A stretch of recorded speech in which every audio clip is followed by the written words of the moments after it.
This is Larry Lessig. This is the 5th episode of Season 8 of the podcast Another Way, produced by equalcitizens.us. In this season, we've been considering a case that we are helping to litigate that will end SuperPACs. Sounds crazy, I know, but I am, even though as cynical as anyone else, I am increasingly confident that this Supreme Court will apply its principles consistently in a way that will lead it to conclude that SuperPACs can be limited, not by overturning Citizens United, not by going back on anything they've ever said, indeed by embracing the logic of Citizens United and applying that logic to a question that Citizens United never considered. We talked about that extensively in the 3rd episode with Courtney Hostetler. And in this episode, we're going to talk about another part of that original Supreme Court test. Because in Buckley versus Vallejo, which the last episode suggested has no foundation in the original meaning of the Constitution, but we're going to put that aside for now. In that opinion, the Supreme Court said that what the state and Congress can regulate is to avoid what they said is corruption. And by corruption, they meant quid pro quo corruption, this for that corruption, or the appearance of corruption. Now, when you say appearance of corruption, that raises the question, what is corruption? So we're going to think about this in the narrowest way possible, the appearance of quid pro quo corruption. Now, that's a standard that many people poo-poo as being too vague. But on the episode today, Chris Robertson, who is a law professor but also has a PhD in serious science that helps him be able to analyze these questions in a serious and scientific way, Chris developed a strategy for trying to measure appearance of quid pro quo corruption, to find a way to say whether a people are likely to see a system as corrupt based on the amount of money you're allowed to contribute to candidates in that system. It's really an elegant set of experiments that he pulled together, and he submitted them in a submission in the district court to lay out an understanding of the appearance of corruption that will give the court a way to make sense of that vague term and to see why rules like the one Maine passed, 600,000 Mainers passed in the 2024 initiative, actually make sense of the standard of the appearance of corruption. So stay tuned for that.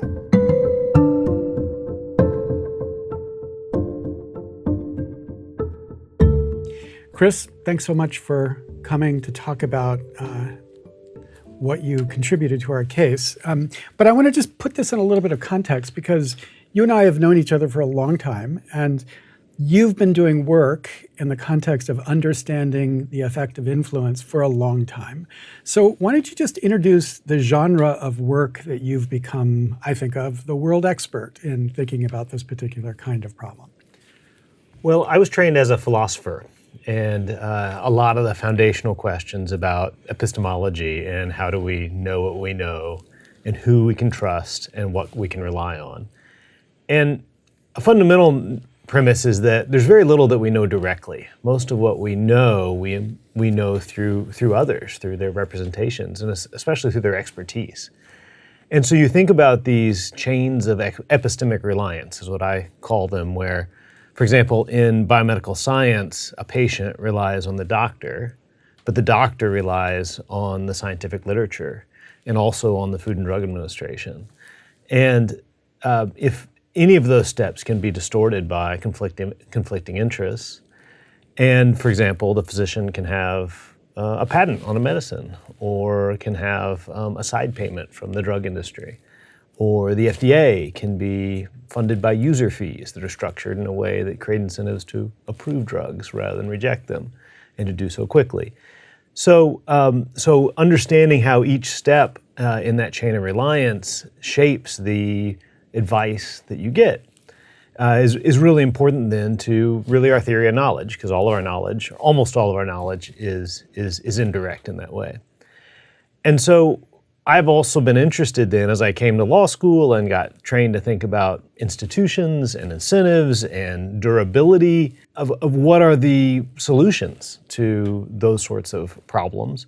And notice that sometimes a bias is literally a psychological one, where someone intends to do one thing, but their subconscious causes them to do something differently. Other times we can have a corrupting influence that's perfectly rational, right? That someone's just doing what the system is designed to make them do, even if that design isn't well aligned with public interest or the patient's interest. Mm-hmm. So a lot of the work that we engaged in over the past when you were leading the institutional corruption lab at the Safra Center, the Edmund J. Safra Center, here at Harvard, involved solutions to bias or institutional corruption, and one of them that I was very attracted to and focused on at the time was blinding. Can we design institutions or decision processes where people will have relationships or incentives, but if we can carefully design the decision space so they're not aware of them, and when will that work, when will it not work, right? It's a technology for knowledge production, a technology for reliance, that'll work in some contexts and not others. So that was a big path of my work in that space. Beyond that, more recently, I've worked on all sorts of things about, a lot of it court-related. How do you decide whether to trust the government's witness in a criminal prosecution where the government's witness has gotten a plea bargain that's essentially conditional on him singing the tune of the government? More recently, I'm working on a project around PDUFA, the Prescription Drug User Fee Act that funds FDA in this way I alluded to. So the problems, as you've seen, are fractal. We see them recurring in sort of everywhere we look. Right. And so one of the big questions is whether, as the user or the voter or the consumer, you have a reason to trust the representations that are being made. I remember at the Safra Center, there was some really great research done with doctors where they would give doctors descriptions of research. And in the descriptions of the research, they would specify whether it was, kind of the gold standard random blind trials. And then they would also mention how they were funded. So it was either NIH funded, or it was funded by a drug company, or it was funded, didn't mention how it was funded. And what the study demonstrated overwhelmingly was that doctors discounted representations from the research if they knew that it was funded by the drug company. So the mere fact of the funding by the drug company was enough to lead the doctors to be suspicious, not to have confidence in that research. And from my perspective, you would say to the people who are funding the research, geez, you're just throwing money down the drain because you're doing all this stuff to stand up a result that people are not believing. And that's a context where a blinding structure could be really helpful for the pharmaceutical companies, right? Yeah, for your listeners, I'll mention that's a 2012 study in the New England Journal of Medicine with Kesselheim and Rose that we did. And let me just add, though, that mechanism of disclosure, which classic solution to institutional corruption, of disclosing industry funding, really depend on the users here, the doctors, which we were studying real physicians. They have to be in a position to get that information. But the status quo at that time, and to some degree still today, is journals weren't putting that information on their abstracts. Right. So it was really a proof of concept study to show if you do put it on the abstracts, your users, your readers, will discount the abstracts accordingly. And the second thing I'll say is that the scientific literature is filled with industry-funded studies, right? And the research shows they are biased in the way the statistics are performed and the way the results are reported, et cetera. So when the physicians were discounting their credibility of those studies, it was actually a rational, reliable sort of discount. They weren't just being prejudiced against industry-funded studies. So we followed up on that research with a hackathon, also hosted by the Institutional Corruption Lab, where we showed how a browser extension could be overlaid over websites like PubMed, and it would go fetch the disclosures from the back end of an article and append them to the appearance of the abstract. And we showed that was perfectly feasible. Fortunately, a few years later, the PubMed, this National Library of Medicine, implemented that on the front end. So you didn't need a browser extension. At least for certain journals, those abstract disclosures now appear. So it was all of that work that made it seem so obvious to me that I needed to try to bring you in to the case that we are litigating about SuperPACs, because that case involves a decision by the Supreme Court, 50 years old, Buckley versus Vallejo. And in the Supreme Court's divining of what the First Amendment standard will be to judge campaign finance laws, and I mean divining in a pejorative sense, because one part of our case is arguing this is all made up relative to the original meaning of the First Amendment. But anyway, 50 years ago, the Supreme Court was totally cool with just making up standards of law. So here they are announcing this new standard, and the standard is based in corruption. And I gathered a couple quotes from that opinion to just make clear their really rich conception of corruption. I think people think of it in a very simplified way, but it was actually much richer. So what the court says in Buckley is, it said the primary interest served by the limitations in the statute, and indeed by the act as a whole, is the prevention of corruption and the appearance of corruption spawned by the real or imagined coercive influence of large financial contributions on candidates' positions. I go on to say, to the extent that large contributions are given to secure a political quid pro quo from current and potential office holders, the integrity of our system of representative democracy is undermined. Although the scope of such pernicious practices can never be reliably ascertained, the deeply disturbing examples surfacing after the 1972 election, that's Richard Nixon, demonstrate that the problem is not an illusory one. And then it goes on, of almost equal concern as the danger of actual quid pro quo arrangements is the impact of the appearance of corruption stemming from public awareness of the opportunities for abuse inherent in a regime of large individual financial contributions. Here, as there, Congress could legitimately conclude that the avoidance of the appearance of improper influence, quote, is also critical if confidence in the system of representative government is not to be eroded to a disastrous extent.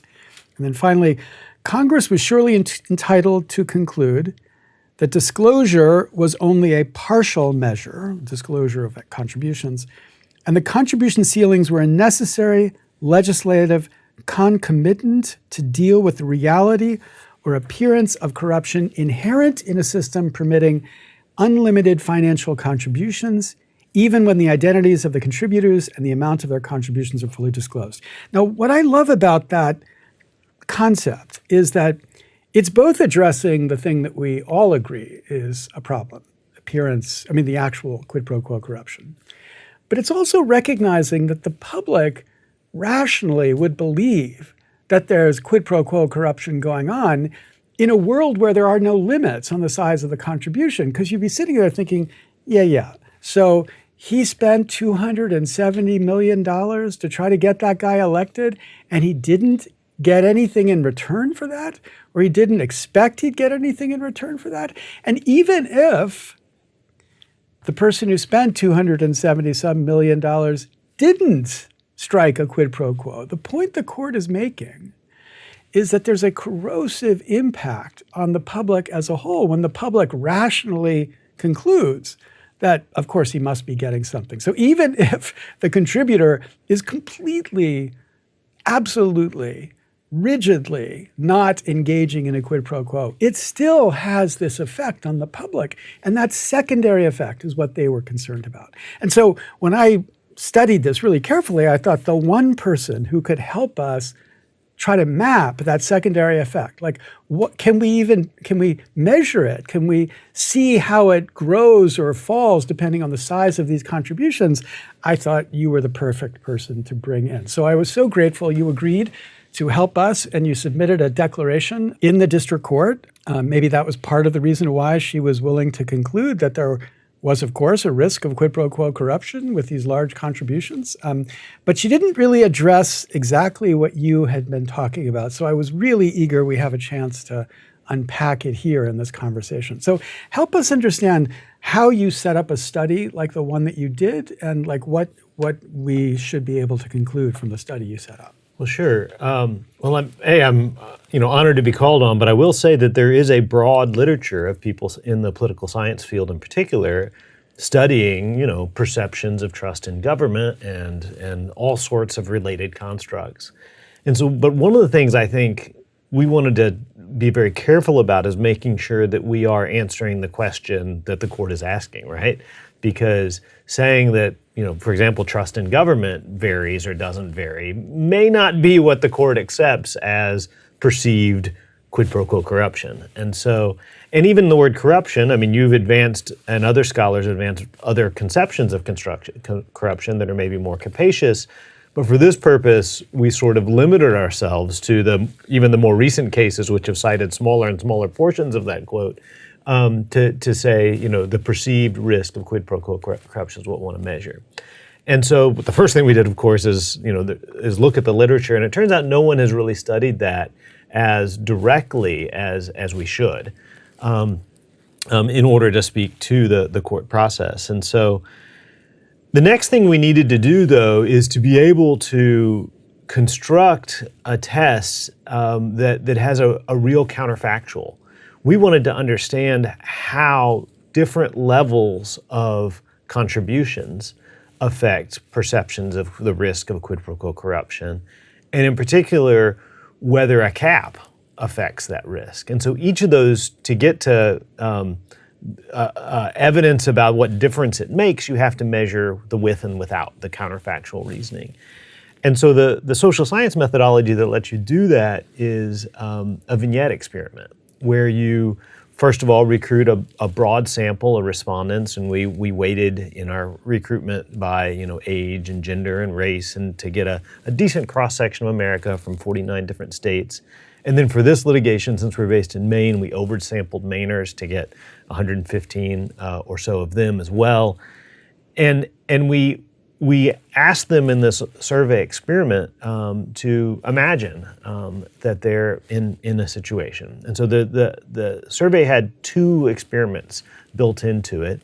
And so the first one systematically manipulated the amount of a campaign contribution. And we went from $5 all the way up to $50 million in logarithmic scale, 5, 50, 500, 5,000, 50,000, et cetera. And we just asked them in a short paragraph, imagine a political official running for office receives a contribution from a committee supporting his campaign in the amount of X. How likely do you think he would sell official action in exchange for that? And so the outcome was measured on a Likert scale, 7 points, very likely to not very likely. And we're able to see how the rate of perceived selling risk varies with the amount. So, but when you're doing this, if you just think that you're just giving people a whole bunch of numbers, it doesn't seem very convincing. But right. The actual way you set it up is much more elegant, right? It's a between subject experiment. Right. So each respondent only gets one of those values, right?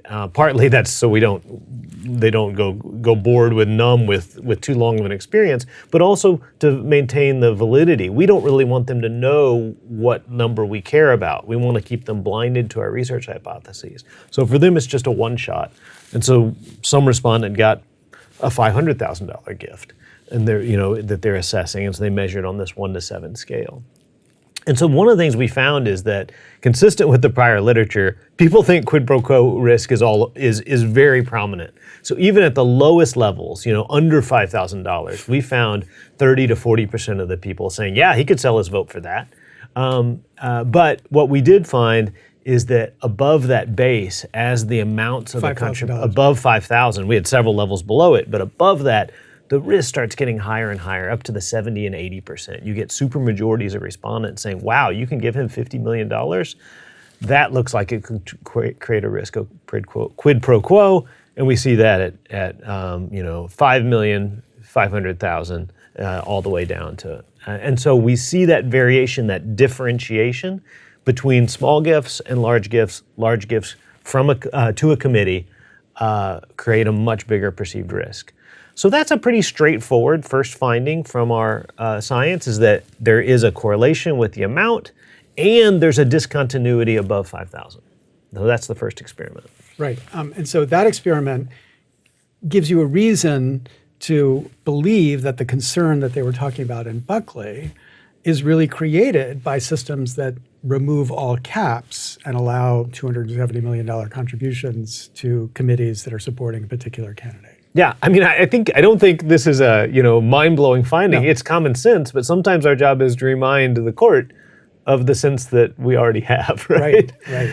But so in the second experiment, we wanted to drill down more into the actual legalisms of who can give what where. That first experiment was sort of naive in that way. It didn't talk about the law of bribery or this kind of committee or that kind of committee or federal limits, or it was kind of naive, and we think that's probably the right approach for a lot of low information voters who are more concerned with the price of gas and what they're having for dinner tonight. But nonetheless, to speak to a judge and a bunch of lawyers, we wanted to drill down more carefully.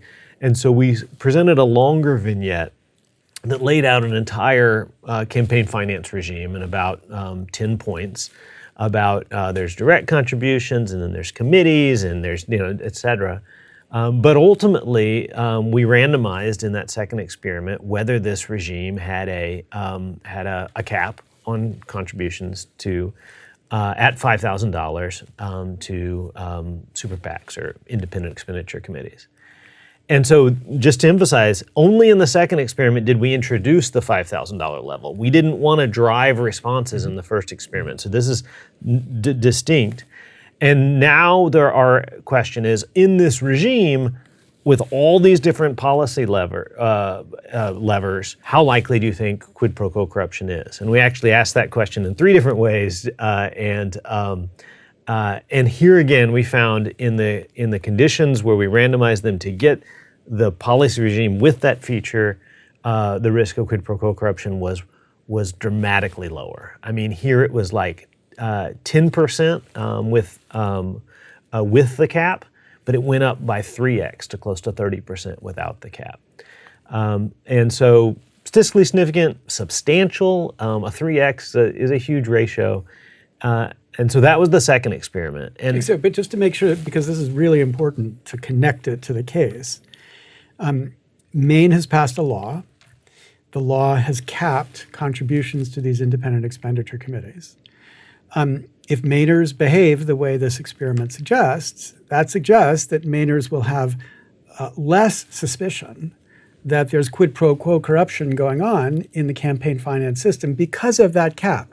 And without that cap, they would have 3 times the suspicion that quid pro quo corruption was going on than they would with the cap. So Maine's objective, or the people of Maine's objective, to try to produce a regime that gives us more confidence in our political system is borne out by the results of your study. Yeah. And again, it's not mind-blowing. The Mainers enacted this law, presumably because they had a view in this same ballpark, right? Or they wouldn't have voted for it in the first place. And so I think we just, we find that same sensibility. And I'll say that, I'll just remind that our study included a sample of Mainers, and we got that same statistically significant effect in the subsample of Mainers. So it's not peculiar or something to them. We also collected qualitative data. We asked people, what do they think would happen in the system? Why do they think it's important? And when you look at those responses, people in their own words, you see exactly these sorts of themes. They talk about corruption. They talk about buying and selling votes. They talk about temptation, even among good people, as well as other conceptions of corruption. Like they also mention that in this system, the wealthy people would have a lot more access, and they would have a lot more power, and they could flood the airwaves. There are other effects as well, of course, and we asked a bunch of other questions and saw just generally good government perceptions are promoted by this sort of reform. Yeah. Now the court has put off the table these other conceptions. Like the court has expressly said, the mere fact that you get more access doesn't mean it's, quote, corrupt. But what's important is that you're able to distinguish this and show that we're not talking about access. It's not a perception of access. It is the view that there's likelihood of quid pro quo corruption going on given the presence or absence of a limit. Yeah. I mean, if this court wants to keep our doctrine that narrow, I can answer that question. But I do think it was worth seeing that this also answers broader questions. Yeah, I mean, I think that one big question that, I feel increasingly animated to press is, by what right does the court narrow the scope of the kind of corruption that we're allowed to try to police in the context of our political system, right? It'd be one thing if we, the people, passed an amendment that said the only regime that we permit under this amendment is to fight quid pro quo in the narrowest possible sense corruption. But we never said that. We, the people, never did anything like that. This is all made up. It's just this doctrine that comes out of the head of these justices who feel like they need to build this elaborate regime to basically shut down any of these reforms. But the point is, even with their regime, even with their extreme regime, what you've given them is a tangible way to measure what they were describing in this kind of abstract way. Because the problem with the way they described it before is that most people who were trying to push away the appearance of corruption thing sort of talked about it as if it was just a kind of fantasy, or a phantom out there, like this, if it's either corruption or it's not corruption. But the point is, when you see that what they were rightly worried about is the public believing that the whole system was rotten, and so why should I participate in a rotten system? Their perception is the rotten system is a function of these rules. And so if you can craft rules that lead people to believe it's not a rotten system, then they're going to be more willing to be part of the system. They'll be more willing to believe that even though they don't have $1 trillion, there's a reason for them to give their $100 or to show up and vote. I mean, so it's really critical, and it's right at the core of what Buckley was worried about. Mm-hmm. So have you had pushback, or have you had people? Well, this was litigation, so of course I sat for a deposition, and there was an opposing expert on the other side, and so we exchanged reports back and forth. And by the way, when I talked about my prior work around institutional corruption and bias, I mean, I focused a lot on expert witnesses in the past, so I was very sensitive to make sure that I wasn't just becoming a hired gun, but could let the science speak for itself. Yeah. And so the expert on the other side is a well-respected political scientist who's published a book on perceptions of government trust and polling. But but you can see in our battle of reports, the biggest problem with that research he was relying on, where most people, when polled, remain skeptical, remain cynical is really the word, about government. And so if you just ask them, do you think campaign finance reform is going to help? And they're like, I don't know. On the other hand, again, why would they pass the law if they don't think it's going to help? So I think the referenda and initiatives actually speak for themselves in that regard. And so Primo and other sort of regression scholars who take big surveys and try to compare them to state law changes, they also say, well, in these years, some states passed campaign finance reforms defined broadly. And then in polls conducted in subsequent years, we don't see a big increase in trust for government. And there's a million problems with that sort of research. It's really hard to get, it's not asking our precise question about quid pro quo, but it's not even measuring this particular reform the way we did here. And there's real problems with statistical power, because you're trying to measure a diffuse concept of trust in government, which can be affected by all sorts of things, right? I mean, if you think senators are too old or come from a different class or not, whatever your objections to why you might not trust government, campaign finance is, of course, not the only one. Mm-hmm. Mm-hmm. And so it's really hard from a social science perspective to measure a specific construct with a general measure. And so he basically gets a null result, but the confidence intervals are too wide to really reject the sorts of problems that we observe here. Mm-hmm, mm-hmm. So this is new research. It's really important to understand the legal context. what we're really hopeful for in the First Circuit is that they look at the research and they, along the way to like reaching the right conclusion about whether Citizens United means that super PACs are constitutionally compelled, which obviously we think the answer to that question is no. They can help fill out the jurisprudence by giving the Supreme Court a clear way to understand what appearance of quid pro quo corruption should mean. And the measure you've given is a beautiful way to measure it. Now, I will confess, I was a little, it felt a little bit too good because it turned out $5,000 was a magic number, right? I mean, the initiative had $5,000 just because that's the same number at the federal level. There was no like study to figure out what the number should be. But the idea that it turns out $5,000 is a magical number for people and that you begin to see the curve shifting dramatically at that line is quite significant. I mean, it makes it really important that we understand why this number makes sense. Yeah, it may partly be that enough Americans implicitly are aware of those caps already, and so they start, they've internalized them. Mm-hmm. It may also be that the team that passed this, that wrote this initiative in the first place, we're aware of both of those factors. They're I know they know the law, but they also know the common sense of Mainers.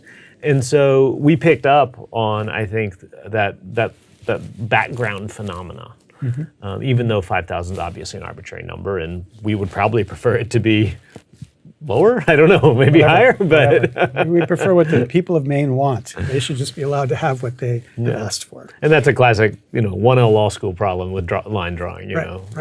There's always the Goldilocks issue. Right. Well, Chris, I'm really grateful that you did this work. I'm really, really happy the work came out the way it did and that we had a chance to present it. And we're going to have a really fantastic Court of Appeals have a chance to consider it. We don't know the panel yet, but at the end of the month, July 29th, we will have arguments, and it's up from there. But happy to be a part of it. Thank you for having me. Great. That was the 5th episode of the podcast Another Way. As I said in the first podcast, there's a chance we will have one more episode, depending on whether I can twist a lawyer's arm.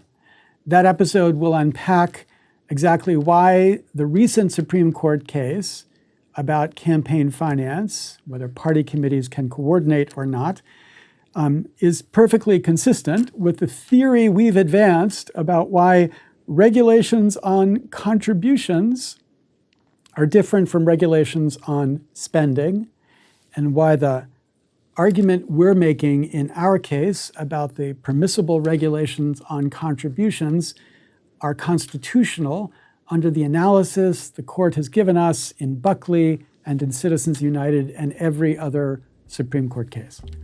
So stay tuned. That'll pop up on your feed if indeed I'm successful in twisting this lawyer's arm. Meanwhile, thanks so much for listening. Grateful to Josh Elstro of Elstro Productions for producing these episodes. You can follow the case at equalcitizens.us and learn about progress after the Court of Appeals hears arguments. We'll be sending out updates and feedback and reflections after the argument on the 29th of July. Thanks for listening. This is Larry Lessig.